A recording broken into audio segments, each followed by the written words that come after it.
Hi, my name is Robert. This video is designed to give you step-by-step detailed instructions on completing the task at hand. Please read the comments in the About section of this video. It has valuable information and updates. My YouTube channel has a disclaimer video that I encourage you to watch. And please like, share, and subscribe. I hope you found what you're looking for. Thank you very much for watching. I'm about to do a fuel filter on a Volvo S70. I think it may be clogged a little bit. Don't know when the last time it was replaced, and we're getting misfires and we don't know why. So here we go. These are the tools I use to do the fuel filter. I get a filter. My recommendation is OEM.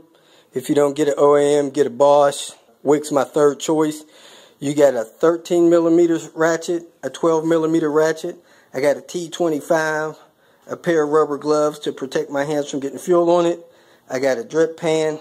And I got a set of ramps because I put the car on the ramps. And then you need adequate rags. This is a tool that is probably really good for releasing the fuel lines from the fuel filter. I think it's also used for removing coolant hoses. So you could get a tool like this from somewhere. To get the fuel lines released from the top of the fuel pump, same thing for your fuel filter. You want to take some hooked needle nose pliers or a trim clip puller or something like that, and you want to get them under the line a little bit like this and just work it right up. The lines come right off. So that's how you get these fuel lines off of these pumps and fuel filters, stuff like that. It's pretty easy when you got this hook tool to just pry under them and lift those lines off. And then when you go to put them on, just press them back on. They have a built-in release in them. When you pry that up, it just takes care of the release, so you can pry those things off. Put the car on jacks or ramps or something like that, on jack stands, because the fuel filter is right under the passenger side seat, just in front of this passenger side rear tire. First thing you want to do is pop the hood, pull the hood release, hold it 3 seconds. Lift the hood up a little bit, put your hand right under the middle, pull the latch, open up the hood. Here's the end of the fuel rail, so you want to get a rag, stick something in the tip of the fuel rail and relieve the fuel pressure if you've had the car running any time recently. You can also pull this off with a T25 to get easy access to the tip of the fuel rail. It's just a Schrader valve like on a car tire. Go ahead and put the cap back on the end of the fuel rail, and then put your cover back on with the T25 if you took that off. You can go ahead and close the hood. You're done under there.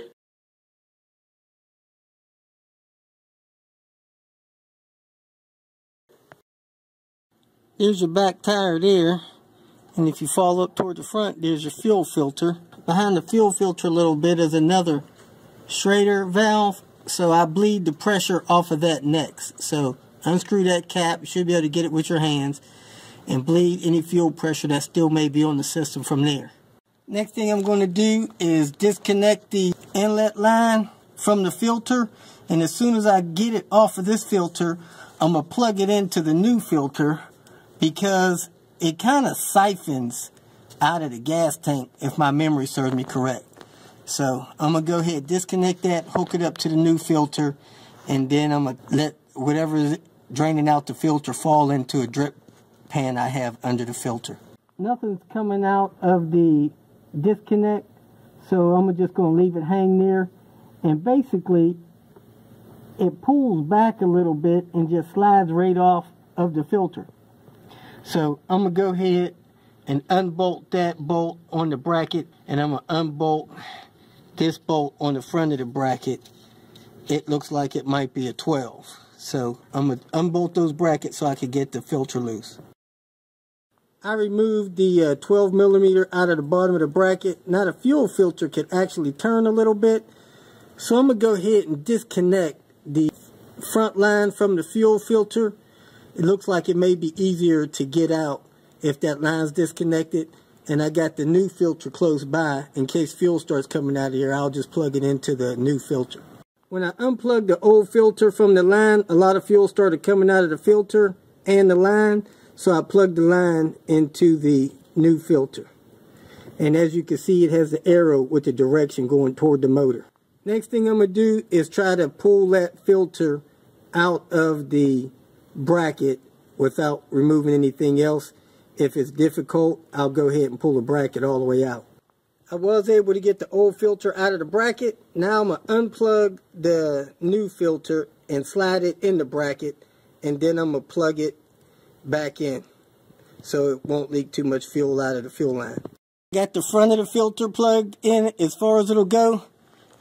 I got the back of the filter plugged in as far as it'll go.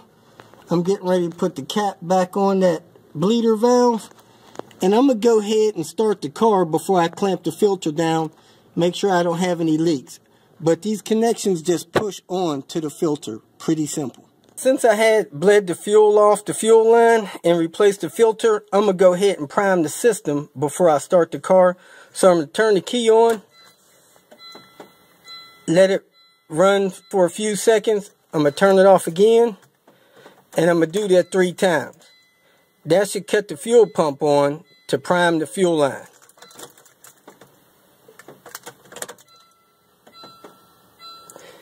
Then I'm going to go ahead and try to start it on a 3rd try. Car started right up. With the car running, I'm going to go under it and check for fuel leaks at the filter. Connection at the filter still looks dry, so that's good to go. I'm going to check the back side. Backside looks dry, so I'm going to go ahead and put the 12mm bolt back in the bracket. And this other bolt up here is 13mm. I'm going to tighten it back up. It's running, it's not leaking, fuel filter's done. That's about it. Since I did the fuel filter, I'm going to go ahead and add some fuel injector cleaner to the tank. And make sure you top the tank off and put whatever's recommended on the fuel injector cleaner. I normally run fuel injector cleaner through my car once every 3 months or every 2,500 miles. Thanks for watching. If you feel that this information was useful, please like it and share it with your social media friends. You can subscribe to my channel so that you will get notifications of future videos that I post. You can follow me on Twitter, and if you need to contact me directly, please visit my website. And if you have any questions, leave them below, and someone or myself will reply to them. Again, thank you very much for watching.